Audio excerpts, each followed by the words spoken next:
Hola, ¿qué tal? Nuevamente con el tema de naturaleza y movimiento, y en esta ocasión le damos continuidad a esto que dejamos pendiente a partir del trabajo de Aristóteles. Ahora nos dedicaremos a mirar hacia las propuestas de Descartes, Leibniz y Newton con un desarrollo un poquito más profundo en lo que es el planteamiento newtoniano. Nos enfocamos aún más en el detalle del mecanismo, en la manera en que funciona, la manera en que embonan las piezas y, y desde luego nos damos el lujo de hacer filosofía, ¿no? En este punto la filosofía de la naturaleza es muy consciente de sí misma, muy consciente de su acto filosófico y es un área que se cuestiona muchísimo.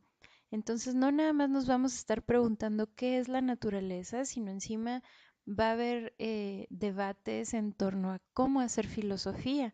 Vamos a encontrarnos propuestas que se enfocan más en el mecanismo y vamos a encontrarnos propuestas que de alguna manera se enfocan más en aspectos trascendentales, aspectos tal vez de un corte filosófico más clásico.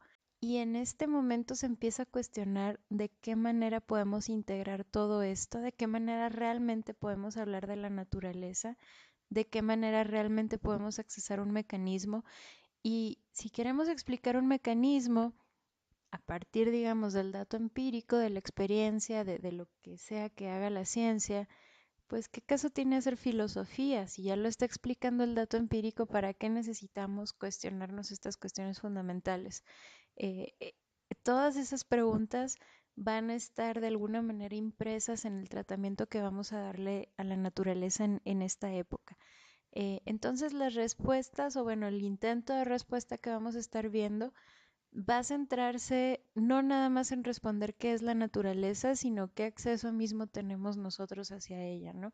Y bueno, sin más, vamos a empezar con el concepto tal vez más importante, que sería el marco de referencia, y de aquí parte el resto del constructo o el resto del análisis filosófico. Si partimos del tratamiento del marco de referencia, podemos proponer este tipo de escala. Podemos poner a nuestros tres protagonistas de la cápsula del día de hoy en una pequeña línea. Ubicamos dos extremos, por un lado tenemos a Leibniz y por el otro tenemos a Newton, y en un punto medio tenemos a Descartes. ¿Qué tipo de marco de referencia vamos a utilizar para hablar del movimiento? Y si movimiento es naturaleza, entonces necesitamos un marco de referencia para poder hablar de la naturaleza. Entonces vamos a empezar por recorrer un poquito estas tres posturas. Es muy importante entender la postura cartesiana porque en gran parte el trabajo newtoniano es una respuesta o un intento de quitar el trabajo cartesiano, ¿no? Por ejemplo, aquí le pongo un curita porque es, según Newton, él viene a ser el remedio a la incertidumbre cartesiana. Y a Leibniz le puse este icono, ahorita vamos a ver por qué, ¿no? Ahorita va a quedar un poquito más claro. Entonces seguimos adelante. La pregunta grande que tratamos de resolver es cómo hablar de movimiento. ¿Cómo? ¿Cómo es que podemos hablar de esto? Bueno, por parte de Descartes, Descartes nos plantea en su Principia un detalle importante. Nos plantea que el movimiento en sí, el movimiento propio, el movimiento propiamente dicho, no tiene en sí un sentido, no tiene una dirección. La dirección nosotros se la atribuimos por convención. Nosotros establecemos marcos de referencia y entonces empezamos a hablar del movimiento. Pero el movimiento propiamente pues ni va ni viene, ¿no? El movimiento simplemente es. Entonces aquí se nos plantea una diferencia importante. Descartes está haciendo epistemología en este sentido, ¿no? Nos está diciendo, vamos a trabajar nuestra epistemología porque en el sentido ontológico de qué es y de qué manera existe el movimiento, no podemos accederlo. No es hasta que establecemos convenciones, vaya, el discurso del método es prácticamente a lo que se dedica, no es hasta que planteamos esa convención que desde luego tiene que tender a la objetividad, pero pues sigue siendo epistemología, ¿no? Entonces aquí tenemos una falta de acceso, un argumento muy platónico en ese sentido. vamos a dedicarnos a la epistemología porque no podemos acceder del todo a las formas, ¿no? Algo así. Y con Leibniz vamos a tener un poquito, una plática un poquito más ontológica, desde luego. No vamos a volver a toparnos con este grado epistémico tan alto.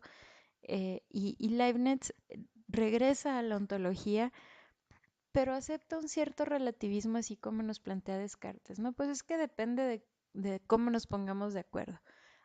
Acá también va a depender, pero no de que nos pongamos de acuerdo. Acá vamos a hablar del movimiento dependiendo de los objetos. Aquí lo más importante son los objetos. Muy aristotélico en ese sentido, ¿no? Con Aristóteles hablábamos del movimiento a partir del cuerpo. Algo parecido va a pasar con Leibniz. Y con Newton vamos a hablar del movimiento a partir del espacio absoluto. Estos puntitos aquí están de alguna manera haciendo referencia al trabajo newtoniano. Nos podemos imaginar el espacio absoluto como puntos fijos en el universo. Estos puntos están a la misma distancia entre sí, todos estos tienen la misma distancia, eh, no se deforman, no cambian de posición. Por aquí puede pasar mucho viento y no va a empujar estos puntos. Puedo pasar un trascabo y no los va a mover tampoco. Entonces eso es un punto importante, ¿no? Todos estos puntitos, según Newton, están fijos.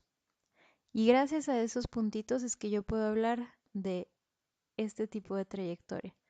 Con referencia a esos objetos yo puedo decir mi cursor se está moviendo de tal a tal punto, en tal dirección, con tal velocidad.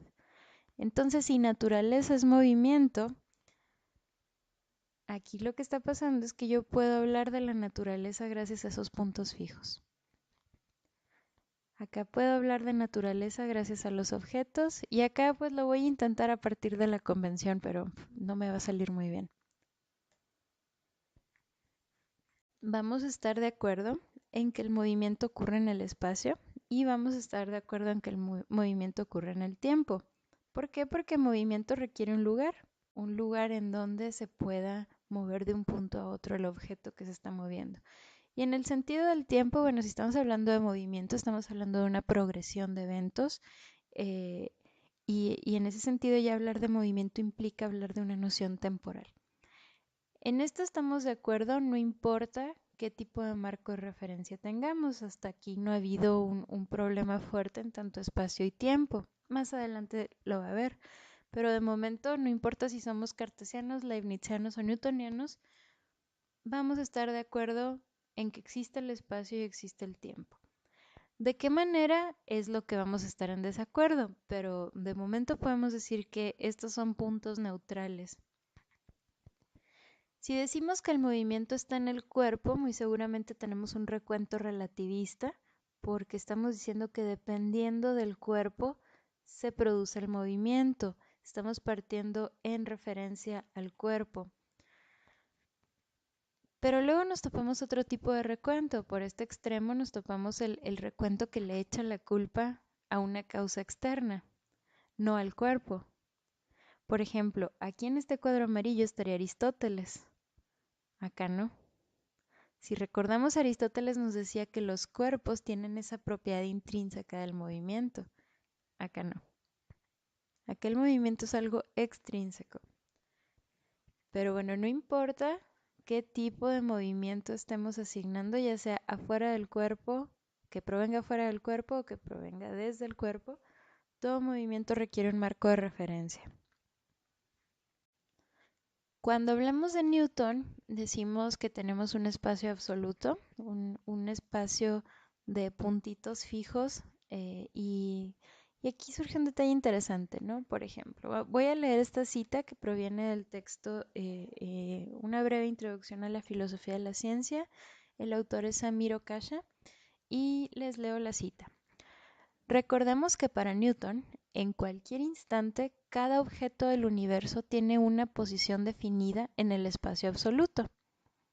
Digamos que estos objetos que tengo por aquí están ocupando alguna posición específica con respecto a esos puntitos que manejábamos hace ratito, ¿no? Esa cajita de puntitos, digamos que Esos puntos se extienden por todo el universo y yo puedo ubicar los movimientos que tienen estos objetos y sus posiciones gracias a esos puntitos.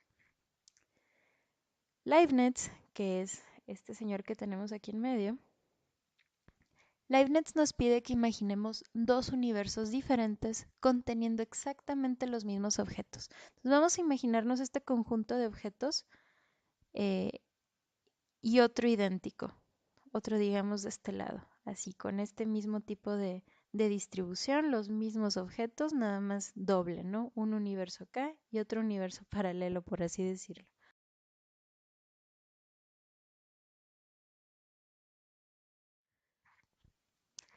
En el universo 1, cada objeto ocupa una posición particular en el espacio absoluto. En el universo 2, cada objeto ha sido cambiado a una posición diferente en el espacio absoluto. Por ejemplo, digamos 2 kilómetros al este. Sería los mismos objetos, pero 2 kilómetros para acá.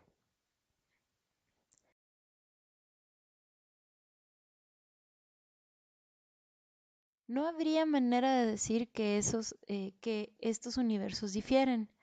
Como Newton mismo admitía, no podemos observar la posición de un objeto en el espacio absoluto.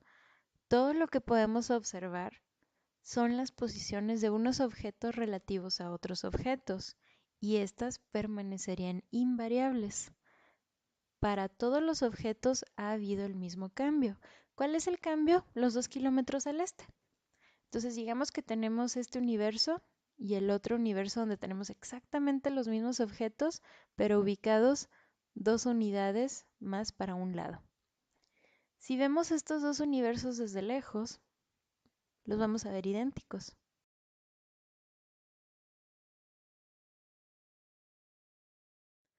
¿Por qué? Porque esos puntitos fijos de los que nos hablaba Newton, nosotros no los podemos ver. Últimamente lo que nosotros vemos son objetos. Y últimamente lo que le interesa a Leibniz son las relaciones que sostienen estos objetos entre sí.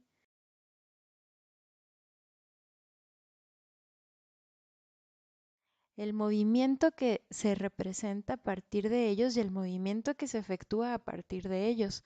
Entonces aquí tenemos un argumento interesante. Nos está diciendo Leibniz que como no podemos experimentar o como no vivimos eh, el espacio absoluto, no tenemos razón suficiente para hablar de él. De lo que sí tenemos razón suficiente es de los objetos y de las interacciones que sostienen entre ellos. Entonces diría Leibniz, oye Newton, ¿por qué no en lugar de hablar de espacio absoluto, hablamos de objetos? Esa es la propuesta.